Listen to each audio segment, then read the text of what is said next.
नमस्कार मु कवयित्री सरस्वती मिश्र बलांगीर परिवेषण करने जाऊँगी मोर स्वरचित कविता आकाश।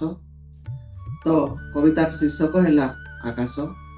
दिगंत विस्तारी केते अनंत असीम रे आकाश दिशु केते रम्य अनुपम एतिकी विशाल तोर सत्ता चर्म नेत्र कड़ी पारे नहीं सही सत्ता दैर्घ्य प्रस्त नीलिया कानी पणते रखिचु घोड़ाई सचराचर जगत जीवजंतु तुही जेते ऊर्ध्वको कहिबो शून्य महाशून्य से शून्य फुटिकी सूर्य चंद्र तारा मान केउ मुहूर्तरे बिही तते सर्ची थिला एते सुविशाल तनु किपरि कल्पिला तते देखि जानिबे स्रष्टांक महिमा केते सुविशाल तांक हृदय गारिमा नरर क्षुद्र मस्तिष्क तते देखे जेबे हृदय तार बृहत उदारता भावे गर्व अहंकार हुए फोटका पानीर केते क्षुद्र निजे निज पुही कलितार दे तोर विशालता थरे नभ मते क्षुद्र भाव हृदय नभ हिबी कदाचिते तो परि परहिते करिदेवी कर्म शिक्षक तुमोर तर पदे नम नम